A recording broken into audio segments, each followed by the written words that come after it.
महाराष्ट्रात हवामानाचं दुहेरी संकट. विदर्भात उष्णतेचा कहर, कोकण मराठवाड्यात अवकाळीचा मारा. महाराष्ट्रात निसर्गाचा रुद्रावतार.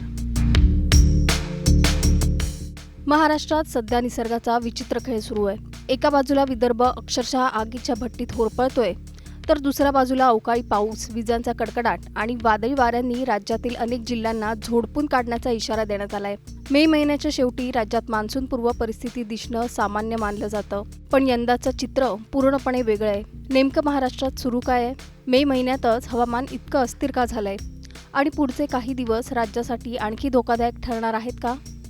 महाराष्ट्राच्या बदलत्या हवामानाचा सविस्तर आढावा या व्हिडिओतून जाणून घेऊया. त्यासाठी हा व्हिडिओ शेवटपर्यंत पहा आणि टाइम्स नाऊ मराठीला लाईक, फॉलो आणि सबस्क्राईब करा. राज्यात गेल्या काही दिवसांपासून हवामानात सातत्याने मोठे बदल पाहायला मिळत आहेत. सकाळपासूनच कडक उन्हाचा तडाखा, दुपारपर्यंत वाढणारं तापमान आणि संध्याकाळी अचानक ढग दाटून येत अवकाळी पावसाची हजेरी. अशा विचित्र हवामानामुळे नागरिक हैराण झालेत. दरम्यान भारतीय हवामान विभागाने राज्यात गंभीर हवामानाचा इशारा जारी केलाय.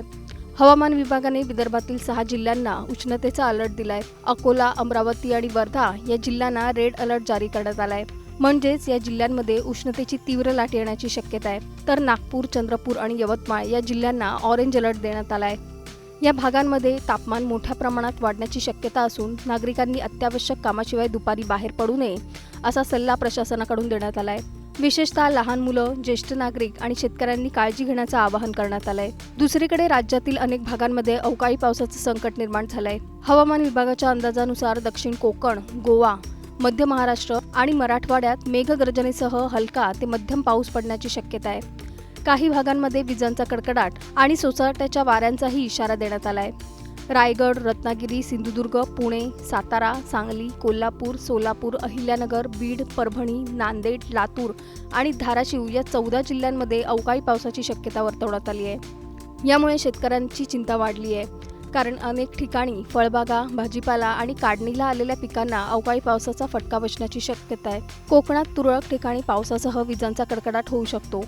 मध्य महाराष्ट्रातही वादळी वाऱ्यांसह पावसाची शक्यता आहे. तर मराठवाड्यात वातावरण ढगाळ राहण्यासोबतच मेघगर्जनेसह पाऊस होण्याचा अंदाज हवामान खात्याने वर्तवलाय. दरम्यान विदर्भात मात्र परिस्थिती आणखी गंभीर होण्याची शक्यता आहे. हवामान कोरडं राहणार असलं तरी उष्णतेची तीव्र लाट आणि उबदार रात्री नागरिकांच्या त्रासात आणखी भर घालू शकतात. एका बाजूला पावसाचं संकट तर दुसऱ्या बाजूला उष्णतेचा कहर. अशा दुहेरी संकटामुळे महाराष्ट्रातील नागरिकांसमोर मोठं आव्हान उभं राहिलंय.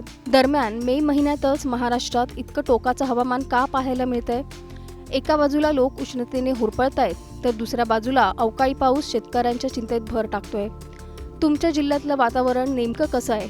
पाऊस आहे की अंगाची लाही होते? आम्हाला तुमच्या जिल्ह्याच्या नावासकट खाली कमेंट करून नक्की सांगा आणि चॅनलला सबस्क्राईब करा.